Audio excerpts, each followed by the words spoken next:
You are now watching The Connectors. You are now watching The Connectors. You are now watching The Connectors. You're watching The Connectors. You're watching The Connectors.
Hi, this is Brian Bernstein. I'm here with Louis Spagnuolo and Nick Williams, and we are with The Connectors.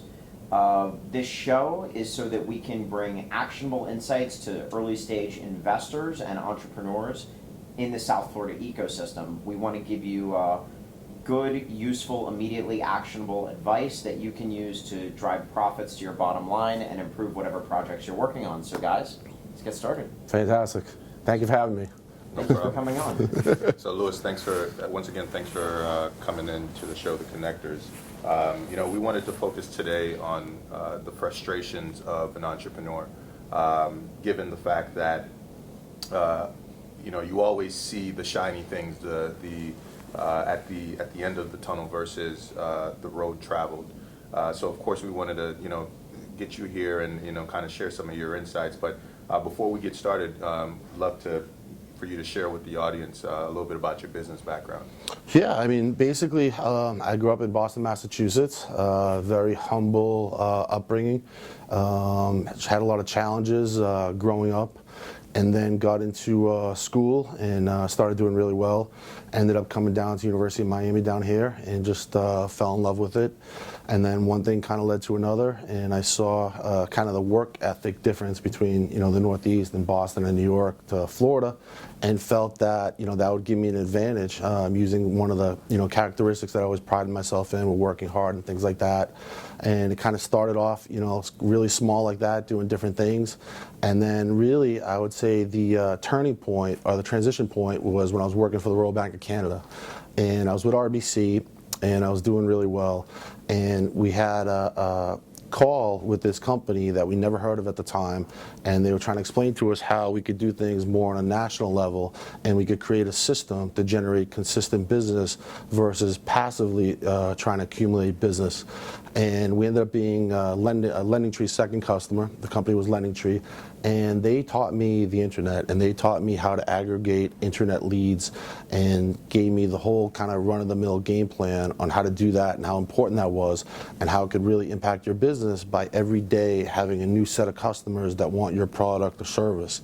So I took all the knowledge that they basically taught me and then applied it to different verticals, and that's how I kind of grew what I have today. Awesome. Yeah. So on the entrepreneurial side, what are kind of the most valuable lessons, whether it's with the internet and digital marketing or operations, that you found drove results in your enterprises? I think the main one that I tell people all the time is that you never want to be a hunter. And 90% of the people out there in business I see are always hunting for business. They're hunting for the next deal. They work really hard. They get up in the morning. They're going to Starbucks, having breakfast meetings. They're having lunch meetings. They're going to after dinner networking things. And they're constantly hunting. And if you're a hunter, you're never going to make it past the finish line.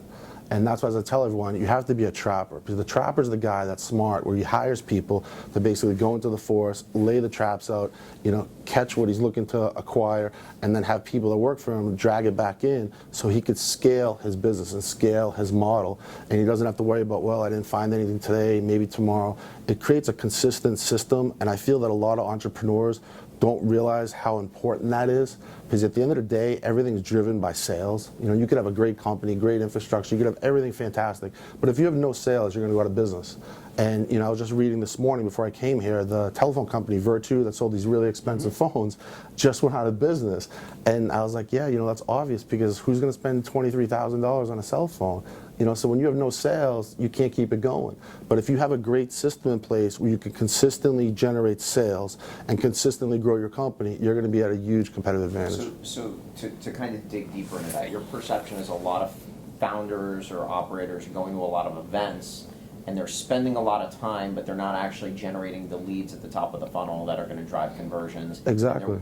Not working on their businesses, they're working in their business. Exactly. Yeah, they're basically, you know, hunting for the next deal or the next customer or next relationship, when really they should have a system in place where all those things come to them, where they could automate their outreach basically, and then they wait and see what comes in, and they could basically dissect which ones give them the best opportunities and move forward in a scalable manner versus we call like the onesie-twosie system.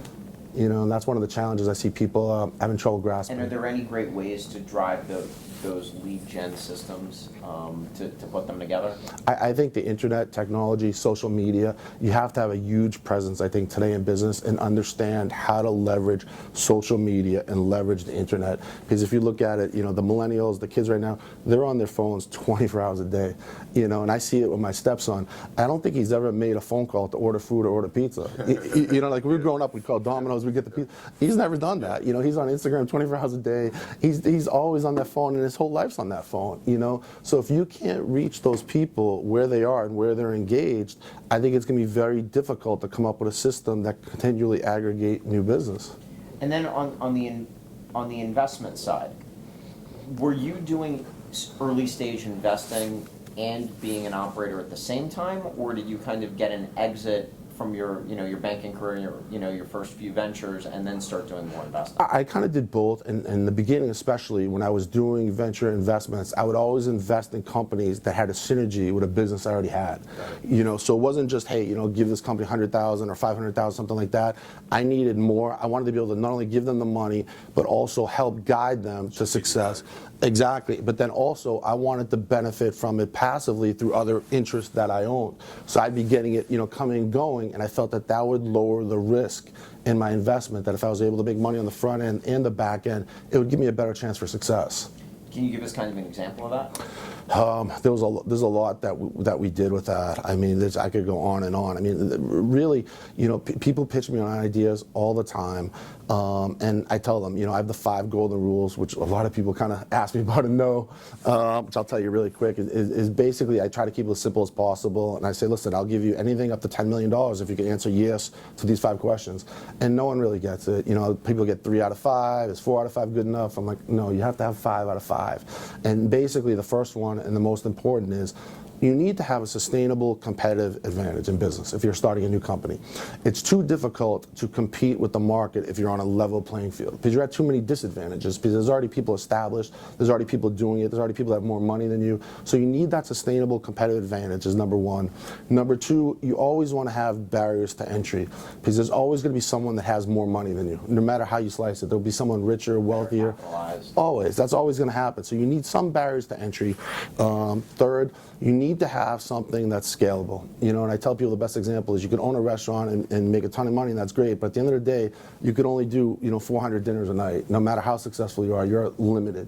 So I never want to be in a business that is not really scalable to the level I want. And now I always look for something, is this a product or service that I can sell globally? Because I think we live in a global environment now, you know, whereas in the past, you know, it was almost a local or maybe national. You're too limited in your customers. Exactly. You know, so I know like with some of my businesses now, sometimes we laugh because we get orders from Afghanistan, and I didn't even know that we could sell products there. You know, we do a ton of business in Australia, New Zealand, England. I mean, it goes on and on. I mean, Africa, I mean, everywhere. So that's very important to be able to do that. Then what I'd look for is I'd want to make sure that the team running it basically has the vertical expertise that gives them an advantage. Because a lot of times I'll see guys that will start companies and they'll have like a great technology. They may be engineers, something like that, and it'll be fantastic. But they'll have no experience actually growing that company. And a lot of times what they'll do is they'll bring guys that were executives in that field and worked for a big company and maybe did really well. But those guys don't have that specialized knowledge on how to build a company in that field. They've worked for a company, they've maintained the company, maybe they grew the company, but they never built it. And they run into a lot of challenges when they have their team basically dependent upon that. So that's something, you know, I always look for. Also, I'd always want to make sure that there's a clear exit strategy for the company. You know, some businesses, believe it or not, are very difficult to sell. That's refreshing to hear, because a lot of investors that you talk to, they always know where maybe the next round of valuation is coming in from, but they don't really articulate the exit. And I think we're starting to see that it's becoming a big problem, because the window to IPO is not what it used to be. Yeah, no, that window's closed. I mean, you look at Uber. Uber's having trouble doing an IPO, and I have stock in Uber, you know, and I'm like, this is crazy. You know, this is one of the most popular companies in the world, and they can't even go public. I mean, Ferrari had a tough time going public, you know, so I think that, you know, kind of is not realistic. So one of the things I know that we do is very contrarian to it is, right when we're starting the company, I try to identify who could buy it, and I build a relationship with those people. Yep. And you know this. Yep. And a lot of times I'll ask them, I'll say, how do you want me to do it? How do you want me to build it? What do you want to see? You get your KPIs and your milestones from the acquirer.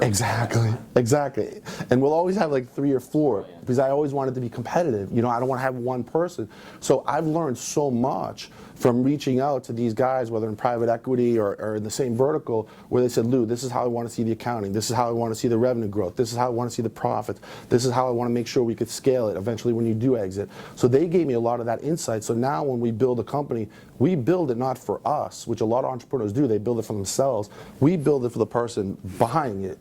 And we felt that that's given us a huge advantage. Absolutely. Yeah, I think more and more investors and founders need to be thinking about the assembly line of the capital process. Exactly. Now, within your portfolio, do you kind of have the approach that a few exits are going to pay for the bulk of the losers, or do you try to really drive value creation in every name, and what is the win-loss ratio been like? Truthfully, we take a different approach. I want to win with all of them. You know, I mean, a lot of guys say, oh, you just need one big winner and it pays for the losers. I'm like, well, why are you in the losers? You know, that doesn't really make sense to me. So that's why we're very particular what we invest in, because my plan is everyone's going to be successful one way or another, whether it's through acquisition or sale or partial sale or merger or something along those lines. And one of the things we always do is I tell my guys, I say, listen, you know, this is like writing a book. You know, and what I found in Miami, everybody does a beautiful cover in Miami in the book. It's spectacular. The cover is, you know, incredible. And then I say, okay, let's write the first chapter. So we write the first chapter, which pretty much everyone does. And then I say, okay, now let's write the last chapter, the conclusion. And everyone's like, well, what about chapter 2? I'm like, no, forget chapter 2. We don't need chapter 2. Let's just write chapter 20, the last chapter of the book, so we know how this needs to end. And then I said chapters 2 through 19, let's just be fluid. You know, let's have no preconceived notions, you know, because preconceived notions really hurt you in business. Because a lot of times you think you know what's right, when in reality, it's not right. So if we leave chapter 2 to 19 completely blank, then we're so fluid that we could recalibrate at any point and make sure we re-engage and then hit that target. Where other companies get so married to an idea or a concept or a thought of what they think their company should be, they end up failing because they're unwilling to pivot, they're unwilling to recalibrate. So from there, it's a great segue into this question. In regards to the frustrations of an entrepreneur, being an investor, what are some of the frustrations you face as an investor, and what are some advice that you can give young entrepreneurs who are investors to avoid certain things? The biggest thing I look for is when I invest in someone that has an idea, I have to ask myself, is this person willing to listen to what I have to say? Are they coachable? Are they coachable, and are they willing to listen? Because the truth is, my experience level and my expertise, you know, majority of the time is going to be much, much higher than theirs. Their specialized knowledge is going to be much higher than mine, so I'd always defer to them when it comes to what the industry, the dynamics, the, you know, the matriculations, all that stuff. But my level of business acumen is going to be so much higher just because I've done it for so much longer, and I've done it myself. I've done it through, you know, VC investing. I've seen companies fail. I know why they fail. So that person has to be willing to take my advice, even if he disagrees with it. So if he's not willing to do that, then it's going to be a challenge for me. Now, how great the opportunity opportunities. So let me ask you a detailed question on Yeah, that. yeah. Or how do you kind of get there in terms of negotiating the term sheet and control rights and things like that to maybe make that more actionable? A lot of times I try to put it in, that I'll have, a substantial voting right, even if I don't have a substantial equity piece. Just because I'll tell them, the money I'm giving you is not just the money, it's also the intelligence that come behind it. Yeah, and if you can't recognize that in the beginning, then we're never going to be able to be successful in the end. So right in the beginning, they need to recognize that and acknowledge that, or it's not going to be the right situation It's for not me. the right fit for you. Exactly. Or them, it's going to be a bad relationship going Exactly. And in the deals we've done, luckily I've been very fortunate. All the guys have seen the value in it, and they've really listened to everything I said to the T, and they've gone on to be, super successful. Like one of the things, like I'm wearing one of the companies I own now, the suit company, Andre Philippe, and I would never, me, I never would, invest in something like this. But Andre, the founder and the CEO, was just so good at listening to me and listening to my advice and executing to perfection that he's getting ready to sign a massive deal with a huge celebrity, and he's going to be in the largest brick and mortar retail men's clothing store in the country, which is going to be huge. I mean, for the company, it's going to be absolutely huge. And we talked about it and we joke around, and he's like, if it wasn't for you, giving me these advices, I would have never made it to this point. So it's nice to see that and get that feedback when they realize, hey, this did make a difference. What are, I guess, on the investor or entrepreneur side, the worst things you've encountered, and are there takeaways to mitigate those risks, for our viewers? I mean, you have to have a synergy with the person you're investing in. I mean, that's really important, because at the end of the day, it's people, that really make this happen. And if you can't have that specialized relationship with that person, you're going to run into issues. So, Louis, seeing that you are a South Floridian and you reside here essentially, the South Florida tech ecosystem has been voted #1 in the U.S. As far as a tech startup community.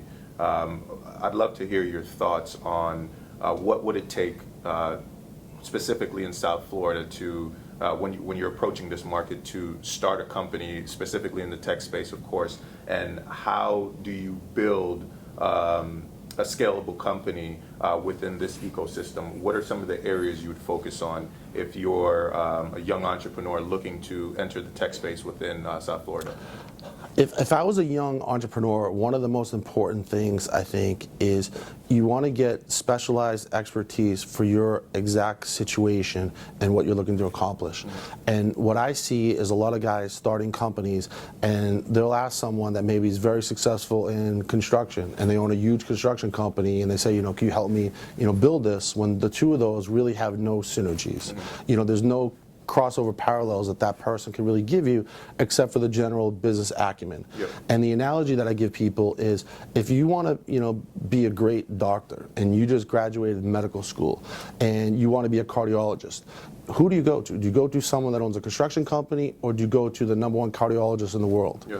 You want to ask someone that's been there where you are right now and has gone the distance to climb to the top of the mountain, that could say, hey, this is how you do it. He knows every step of the way. He knows what it's like to graduate medical school. He knows what it's like to intern. He knows what it's like to work in the hospital, to start your practice, to go through every step that you're going to go through. Get someone that understands that and's actually done it. Whereas I think a lot of people get lost where they reach out to executives, and they reach out to guys that have had a corporate career their whole life, which is great, but what companies have they started? What companies have they built? Yeah. It's completely, it's a different skill set. So that guy may be trying to give you great advice, but the truth is, since he's never actually done this, how is he going to be able to help you navigate and avoid the potholes and the dead-end streets and things like that if he's really never been down that road? Of course. And I think that's one of the mistakes that I see a lot of young entrepreneurs making.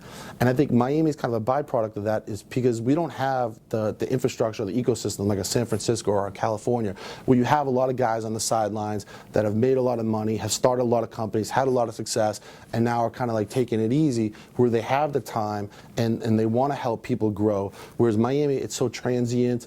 A lot of the guys leave, they're not here, they're not from down here. I think that's one of the elements that's missing, that we do a great job starting the companies, but we don't do a great job executing and them. then keeping and recycling our Exactly. best practices and knowledge. Exactly. Like we're getting there? I think it's a challenge. I don't see, a lot of these young entrepreneurs getting the right guidance and the right specialized knowledge from people that could really help them. A lot of times I'll see what they're doing and they'll tell me about their board and how they have this famous person and that famous person and this guy, but I'm like, what person on this board has actually been in the same situation you're standing in right now? And it'll be no one. Yeah. Does it seem like there's almost too much playing at business versus getting into the hard facts of running a business? I think so. I think a lot of guys kind of use success in different industries and think that you could just blanket that with any business, which I think the acumen transfers over, but to go into a vertical that you haven't experienced, I just think that's really tough, and that's why for us, when we do our investing, we want to invest in verticals that we're very well versed in. For example, I'd probably never do anything in the medical vertical per se because I don't know anything about that. I never went to medical school. That's not my background. I didn't work in that. So I think that would be a tough transition for us to really add the value that's necessary to go into that field. Whereas if it's technology, consumer goods, hedge funds, yachts, jets, luxury items, things like that, we have so much experience in that with different areas. Yeah, and we could add so much value from the connecting companies, and we know the right answer right away. We don't have to look for it. So I think that's what these young entrepreneurs have to kind of find is someone that started from square one and built something, so they know exactly where that person's standing. So to go back to Nick's question, I think one of the challenges that we all have as members of the startup community is we want to get it to the next level. Right. We want to get to the point where there's guys that have had the success that now have the time to lend their expertise to founders as well as their capital.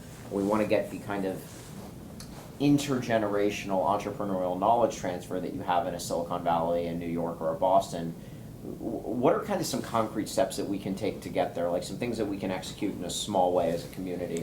I'll tell you just what I would do, and again, it's going to sound probably contrarian, but if I was starting a new company and I was a young guy in whatever vertical, I would reach out to whoever's number one in that vertical. Yep. To my competition, I would reach out to. And I would talk to that CEO and say, listen, I'm starting this company. I'm no threat to you. You guys are on top of the mountain. I'm at base camp. I'm on the bottom. I want you to help me. Because I'd be doing two things. One, I'd be getting the specialized knowledge from someone that's actually done it in what I'm doing. But I'd also be creating my exit strategy. You see what I'm saying? Because that person would have a relationship with me, would know the inner workings. And he's going to be the person that's most, purposeful to buy my company. And they can see you execute better than plan and iterate. Exactly. So I'm basically setting myself up on the front and the back. So I don't understand why young entrepreneurs wouldn't want to do that. Are they afraid to reach out to someone like that? Do they think it's not the right thing to do? I don't understand why you wouldn't do that when we actually have that here. And I know a lot of these guys would love to do that because they want to expand their business. They want to grow. They want to create, new revenue streams for their company. So for them, they would love to do it. I'm sure they like to coach. Exactly. You find coaching to be rewarding with our Exactly. Right? Tremendous gratification from that. When one of my guys does really well and he goes from a working person to a multimillionaire, that's an incredible feeling. Absolutely. I mean, good question on that, because no one talks about how do you handle success as an entrepreneur. You run it lean, and then you end up with a liquidity event with $1 million, $10 million, $100 million. Yeah. What do you see happen then? I'll just speak from experience. I went bananas. I mean, I'm not gonna lie about it. You know what I mean? I got my money on Thursday. I was at the Ferrari dealership that weekend, banging everything out. I had the best time, and then by Monday I realized, I could probably spend all this money in a month. I mean, I better fix this up here. So I had to learn, kind of quick that I could spend all this money in my head in a couple of days. So I really put the brakes on it. After that first kind of get-go. And then I realized that, once you do that, you really have to seek out people that have been there. Because I grew up really poor. I started making $160 a week. I thought I was like a millionaire at the time. And then when I did have that liquidity event, I realized that I had to get the specialized knowledge on how to handle this. Because it could mentally really impact you. Because when you do that, you do feel good about yourself. I mean, I'm not going to lie. You feel like you're on top of the world. You're smarter than everyone. You're more successful. And it could really twist your head in the wrong direction if you don't catch it really quick. You have to stay humble. 100%. And, I say that all the time, how blessed and grateful. I'm always talking how important that is, and realize, how fortunate we are to be put in this situation. Now, every moment, if there's someone we can lift up and, improve or give hope or something like that, that we have an obligation, I think, to do that. Going back, I was at a networking function, and a gentleman said, we were in a group setting, and a gentleman said, we need more champions and less mentors. And I kind of fought back against the idea because I'm of the mindset, go get it. You have to be a go-getter. And then I thought about it and a little bit, and it made more sense to me because there's people that consider they have in their lives that they consider mentors, but they're not necessarily there to help them walk through the steps. Versus a champion who's someone who not necessarily holds your hand, but is there to help you essentially connect the dots. So I guess my question would be, how do you differentiate between someone being a mentor versus you wasting time? Because you don't necessarily want to look to someone as a mentor if they're not there for you when you need those connections and call up for a relationship. So how would an entrepreneur differentiate between the two, and how do they go about finding a good mentor or a champion, if you will? Well, two things. One, I think a mentor is someone that not only tells you the good, but also tells you the bad. Yes. And I think that's one of the most important things. A lot of guys, maybe don't have the guts to, rain on someone's parade and tell them the truth because they know it's going to hurt them and impact them. Whereas I think a champion is almost more like a cheerleader. And like for myself, I've always been self-motivated, and I never needed someone to be my cheerleader to get me going. And I think one of the challenges a lot of entrepreneurs have is I honestly think they're afraid, is what it comes down to. And I'll tell you a quick story. When I was getting ready to go to college, I originally was going to go to Babson, and Babson was a great school for entrepreneurs in Massachusetts. So when I had my visitation day, they really rolled out the red carpet, and I got a chance to meet Roger Enrico, who at the time was the CEO of Pepsi Cola. And he actually took me on the tour personally. And one of the things I'll never forget was we were walking the campus, and he made me stop for a second and look at the vending machines. And he's like, look over there, do you see those? And I said, yeah, they're like, soda machines. And he goes, let me tell you something. He goes, when I first became CEO of Pepsi, one of the things I wanted to do was I wanted to change all the vending machines on campus from Coca-Cola to Pepsi. And he said, I knew that I was going to get resistance from this if I had to go through the normal channels. So what I did was I called one of my distributors here, and I just told him to pick up all the Coke machines and just change them out and put Pepsi. And which I thought was really interesting. He didn't get anyone's permission. Yeah. And he says, you want to know why I did that? And I said, yeah, tell me, why? He goes, because I wasn't afraid. Right. He goes, I wasn't afraid. He goes, I knew that I had to do certain things, and I knew I'd deal with them later.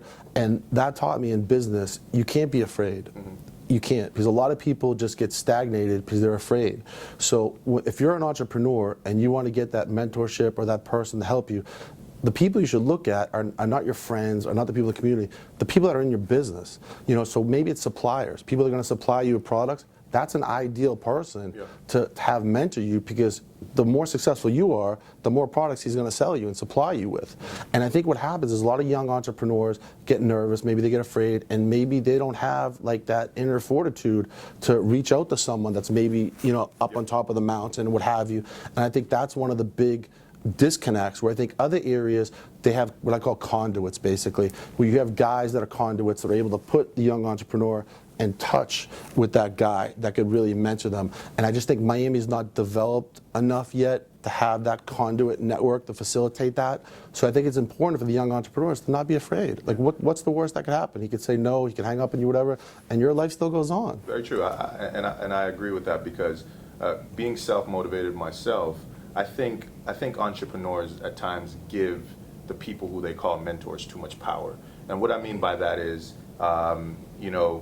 you have you see someone who can guide you essentially from your specific business, but you rely on them for too much advice, as opposed to making those mistakes that you have to make through experience to grow. Yeah. And I think some entrepreneurs just give them way too much power versus saying, listen, let me take this on myself and be self-motivated and not look for the answers, versus, let me fail to essentially win, because it's part of success. So right. No, I definitely agree with that. And I'll just tell you conversations. A lot of times my young guys that I invest in, they'll call me up and they'll say, oh, I think this would be a great idea, and I'll be like, yeah, I agree. And they'll be like, okay, can you do it for me? I'm like, No, you got to do it. You know, you got to reach out to this guy. You got to call him. You're the one that has to learn this technique because this is going to be the only time you're going to use this. So they kind of get taken back and they kind of get like nervous and stuff.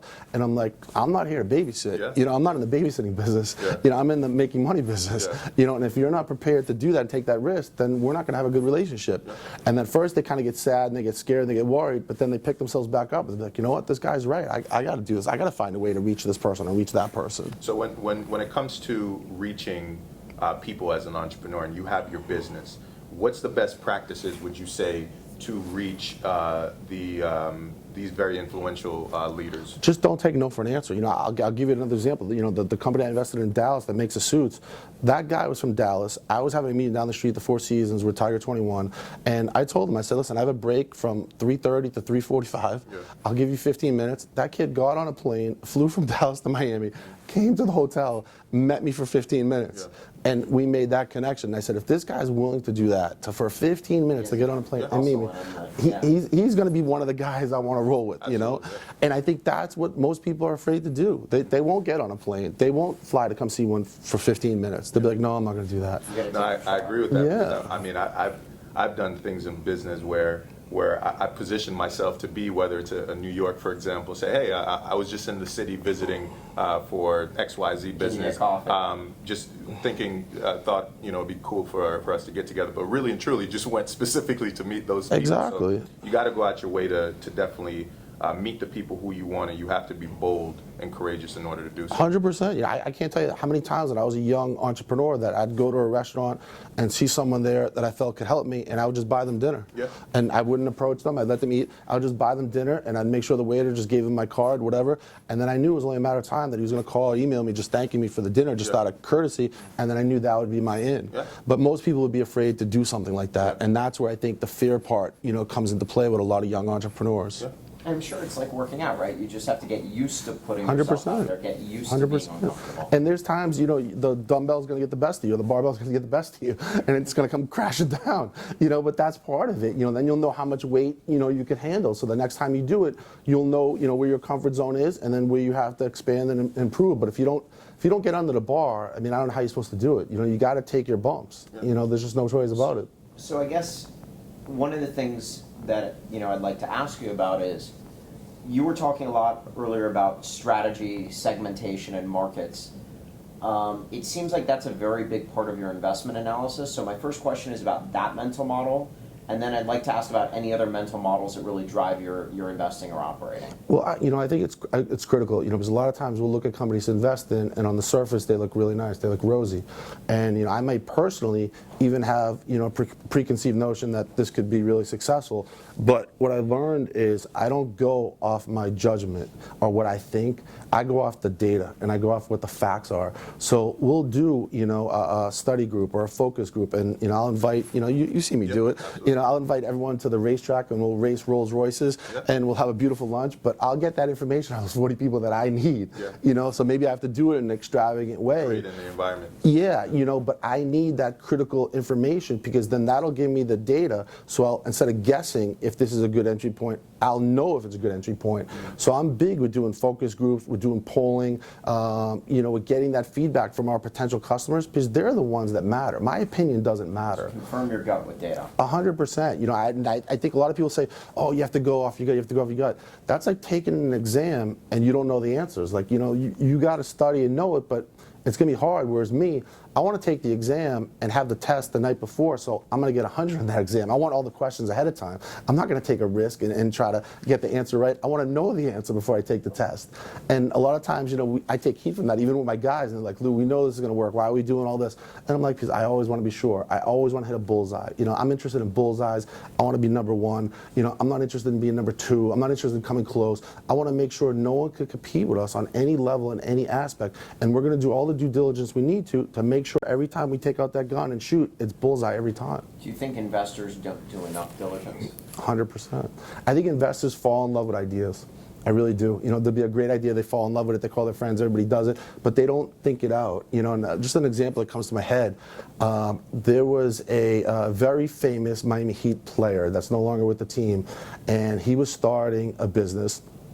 that was interesting. It was basically a energy delivery type business, kind of similar to like the 5-hour shots that you would take. And he had a little twist on it, and they wanted me to invest. And a lot of my friends and colleagues were so excited that they gave crazy money to this because he was behind it, and there was a lot of successful people behind it, and they were going to advertise, and he was going to do commercials, and he was going to do all these things. And I think everybody got infatuated with that. And then me, when I was doing my due diligence, and we got all the feedback from the consumers, I was like, this is never going to work. The data's not co-lining with what they're saying. So, Louis, going back a little bit to some of the things we were talking about regarding outreach, I think a lot of entrepreneurs face a lot of challenges when it comes to reaching out to those. A lot of rejection. To those really large companies. You always say reach out for you mentioned earlier, reach out for the competitors or those larger, the big boys within the industry, right? So when an entrepreneur is reaching out to specific companies, how do they know when they're being ignored versus the company is just inundated with work, and how can they go about making that approach very different to the point that they demand that attention from that specific group? Well, I think ultimately it always falls upon them. A lot of people want to blame the company or blame that they can't get in or they can't get past the gatekeeper or the assistant or the secretary won't let them reach the person they're trying to find. I think those are all excuses. And I think that if you have a strong enough value that you're bringing, they're going to talk to you. Yeah. They're going to talk to you. And, maybe you're not using the right person. Maybe you're not going down, the right road to get to them.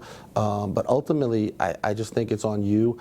And I think it's up to you to be creative. It's up to you to get their attention, to do something different, that they can see that you're unique and that they want to converse and engage with you. I think that's important. No, absolutely. It goes back to your point that you mentioned, the story, the example that you gave.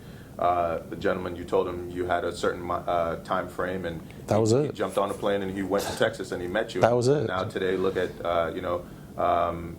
he's on the verge of a pretty huge deal. Opportunity. Yeah, huge deal. So no, that's definitely interesting to know. I think entrepreneurs should be very resilient and be creative when it comes to outreach and reaching. And I think what they have to understand is, like, me being an investor, I get 200 in-mails a day just through LinkedIn for people that want to invest in their companies. Yeah. And like the first rule I have is if they don't try 3 times to contact me, I don't care how great the idea is, I just don't even respond. Exactly. Because then I know that the person's like, they're serious, they're going to persevere. With that filter? We've had to learn all these things along the way. It's been rough, you know what I mean? Because I never had anyone showing me, you know what I mean? So at first I'm like answering 200 emails a day. I'm like, what am I doing? This is crazy. And then I realized that, you have to invest in people's hearts too. You know what I mean? It's not just their brains.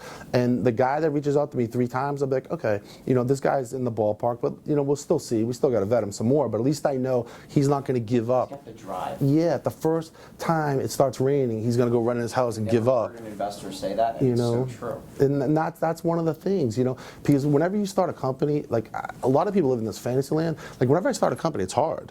I guess I'm the only one in Florida that has a tough time. You know what I mean? And I'm pretty good at it, and I have a tough time. So I'm saying to myself, I'm like, if you quit once it starts raining or a hurricane comes or a storm comes or whatever, you're never going to be successful. Because, the example we gave with the on-demand app, I mean, I should have quit 100 times with that. We went 3 years, we're getting laughed at. And by people that really weren't that successful laughing at me. So anyone else probably be like, hey, you know what, we're getting laughed at, let's just shut it down. Where I was like, no, we're gonna keep going until the end, whatever we have to do. Think of all the greats, the stories that how many of the greats, of the great companies, tech companies in the world that were laughed at. 100%. And they just kept going. 100%. That's what it is. That football mentality is just, you get knocked down, get up. You got to get up. You're only as good as your last play, Yeah, right? I mean, I get knocked down every day now. I mean, and I'm, and people like look at me like I'm like, yeah, like we're not successful in every single one. Like there's always gonna be things where we might get knocked down, but then we're like, okay, thank you for knocking us down, because now we know we have to pivot a little and we have to go on a different route, and that kind of teaches us. And we're still learning every day now about different things, But I think the mentality that I have and I've gained kind of separates me from the younger entrepreneurs because they haven't quite learned that yet, I think. We were talking, before this segment about you being a big reader, and I think a lot of guys in our business, you have to kind of get in the game and, make your own mistakes to learn part of it, but part of it we learn a lot from reading and going off the experience of others. What do you read every day, and what are the books and the articles that really have changed your life over the long run that you've read? Ironically, I found myself reading less and less physical books nowadays, and more white papers and articles. You're a data guy. Yeah, because I want to be on the cutting edge and really get that. But what I would say was back in 2000, I was at kind of a turning point in my life. I'll never forget. I think I told you the story. I was in California. I was in Santa Monica for a wedding, and I was at the Fairmont. And I was on top of the world. I had the penthouse room at the hotel, and I had this huge balcony. And I'm standing on the balcony. I'm like, wow, is this really it? Is this all I'm gonna get here? Is this so unfulfilling? And I was kind of like almost like depressed in a sense, where I thought it was gonna be so much better, like kind of making it in life and having anything you want and stuff like that. And I'll never forget, I went down to the lobby and I was just sitting there and I was kind of almost in a trance, and I saw this book that was on the table, and it was an old book, from like the 1955 or something. And I'll never forget, it was The Power of Your Subconscious Mind, and it was by Joseph Murphy. Great book. Great book. That blue book, man, that thing's like the Bible to me. And I read that book and it just changed everything. That was really a turning point. It taught me how to think. It taught me how to manifest things. It taught me that a lot of this game is mental, where a lot of people think it's physical, and it's not. It's what you envision in your mind. Well, it's programming your computer, right? It is. It really is. Can you talk a bit about that to the audience? Because I feel like, whether it's sports psychology being applied to business or, affirmation, there's so many techniques that people use where they're really describing the same thing, which is programming your subconscious to help you achieve your success. Totally. What are kind of some concrete steps people can use to do that? I'll just tell people what I do, because that's what I know. Every morning I wake up for a half hour and I'm reading about advancing my subconscious mind in one way or another, through different books. I listen to music, I listen to 3D music, trilingual tapes, you name it. I start my morning knowing that, okay, if I'm not mentally conditioned, I'm not going to be as effective as I could be. So I always say, to be successful in life, you have to be spiritually successful, physically successful, and mentally successful. So I think it's important to go to the gym, to work out, to clear your mind. I think it's important to condition your mind, because I think your mind's like a muscle, and if you don't work it consistently, that muscle is going to atrophy and get smaller, and you're not going to be able to perform at your peak. So I'm a big believer in every morning doing that, and training my mind on how I want the day to basically play out and how I envision it. Here's an interesting question. When you talk to yourself, because I'm guessing you watch yourself talk 100%. 100%. Yeah, 100%. You see people like LeBron James who talk to themselves in the third person, and then some 100%. people speak to themselves in the first person, and they say that the level of attachment you have to your problem depends on the perspective you take when you talk to yourself. What are kind of the best practices with that? Again, I'm waking up in the morning and I look in the mirror, and every day for 5 minutes, I'm looking at myself, and I beat myself up. I never wake up like thinking I'm successful. Like, I don't know if it's just because I'm psychologically damaged or what, but I'm always like, man, you got to do more. You're a loser. You got to get the show going. This other guy's doing this. So I'm in the mirror saying this to myself. By the time I'm done, like, I'm ready to take on everybody. You know what I mean? I'll fight 100 guys. No, away from motivation. Yeah, I think you have to do that, to be mentally strong. So when the problems do come, they kind of just bounce off my chest, and I keep going because I'm like, this isn't going to slow me down. I'm like, I laugh at them now. But I think if I didn't do those things, during the day, you could get beat up pretty bad. But I think I'm so, I always say I have supreme confidence, and I think that's something that you have to build. Like, I don't think anyone's born with that. Yeah. I just conditioned myself so much that I'm just so confident that's going to be so hard to stop me, that if I stay focused, it's going to be very tough. And I think a lot of people, they don't look at the mental aspect of it. And I think they're missing out on a lot. Do you find that when you're working on your peak performance mental routine that like the coincidence and serendipity kind of works more in your favor? Listen, my life has been like a David Copperfield show. There's magic tricks and there's things. You've seen some of the stuff that we've done. It's like we just shake our heads and we're in it. And I just truly believe, the universe, brings you what you manifest. Absolutely.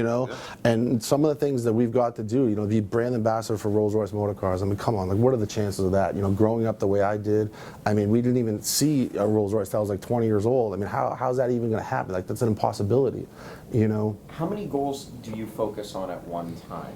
A small amount. Small amount. Small amount. Keep your focus. 100%. One of the biggest things I tell people all the time is everybody wants to think big. And I think that's the biggest mistake. I don't think you should ever think big. A lot of times people ask me, like, no, I think really small. And they're like, how do you think small? I go, I think really small and I dream really big. And there's a huge difference. And I think when you think small, you're able to attain those goals and you're able to build on those and keep going. Whereas I meet a lot of people and they'll be like, okay, how do I make $1 million a year? And the first question I always ask is, well, how much are you making now? And they say, well, I'm making 70,000. And I'm like, well, why don't you first focus on making 150,000? And then once you have 150,000, why don't you focus on 300,000? Then once you have 300,000, you get to 500,000. Yeah. But they somehow think the elevator goes from the lobby to the penthouse and it ignores all the floors in between, but Yeah. it doesn't. Yeah. You can't go from 70,000 to $1 million. It's impossible. Someone tells you that, it's a fairy tale. I think people fall in love with the end result, as you mentioned just now. 100%. It's the journey that you have to fall in love with and to get to those steps. And you have to be patient. You know, even with our companies today, a lot of my guys will give me a hard time and saying, you know, why can't we go faster? Why don't we go faster? We have the money, we could roll. And I'm like, that's not what it's about. Being patient is being smart. It's not going slow. There's a difference between going slow and being patient. Yeah. And when you're patient, you know every decision you're making is perfect. Yeah. Deliberate. And that's how I want it. I want always perfect decisions because I know nothing's going to rock me if I do that. Whereas when you go fast, you're going to miss the target a little. You're going to be to the left on some, you're going to be on the right on some. You'll still be doing good, and you'll still be hitting the target, but you're not going to be bullseye every time. And I see people being impatient with business, and it ends up hurting them because they're so gung-ho. You have to go fast. You have to be first mover. You have to go fast, go fast, go fast.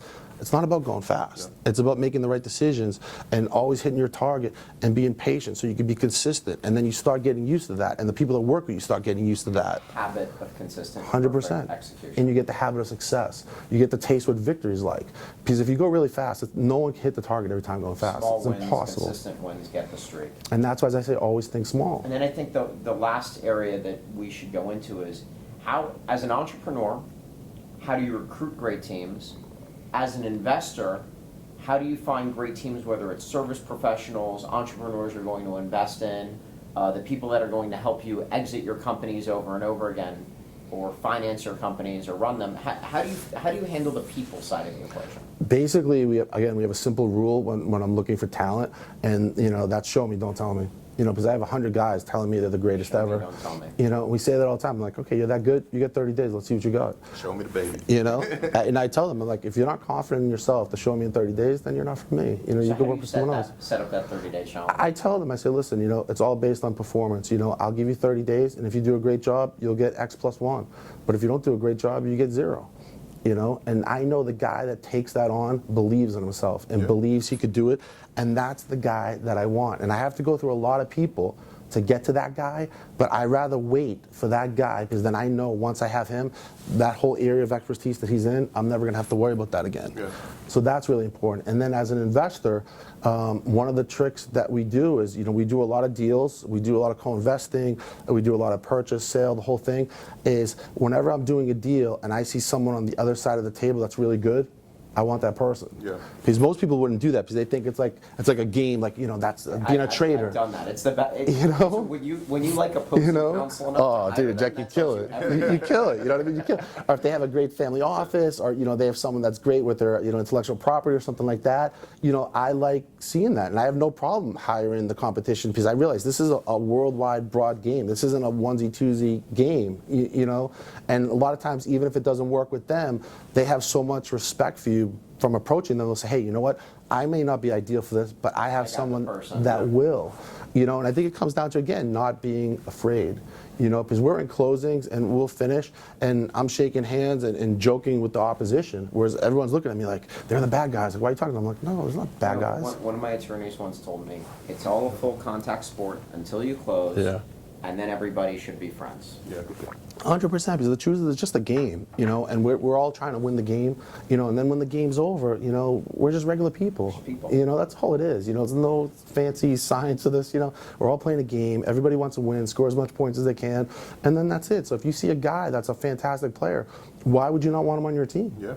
You know what I mean? You need to be always recruiting in this business. Oh, I recruit 24 hours a day. I mean, I recruited every aspect. I mean, there's times where, my stepson has parties at my house. He turns into a nightclub, and I recruit his friends. Because his friends will have some insight, or he'll be doing something on his iPhone or some app or something I've never seen before, and I'll bring him in. And people look at me. That's how we met. Exactly. You know what I mean? Exactly. Because I'm not afraid. I don't care who it is. As long as you have some little specialized specialized expertise in something, then I'm interested in you. You know, because I know I could leverage that expertise, and I know I could do something with it. Well, I just want to really thank you for both of us for coming today. Definitely.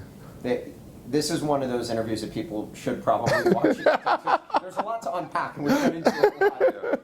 We'll probably need to do a follow-up with some of the feedback. No, that'd be great. I mean, that'd be exciting. I love that. Thank you so much. I Definitely. really appreciate it, and this was a really Definitely. No, great grateful. conversation. Grateful for having me. Thank you. Appreciate Thank you it, so Louis. much, guys. And Thank once you. again, guys, you're watching The Connectors. We really appreciate you guys tuning in to check out some of the frustrations of an entrepreneur. And we thank you again, and see you next time.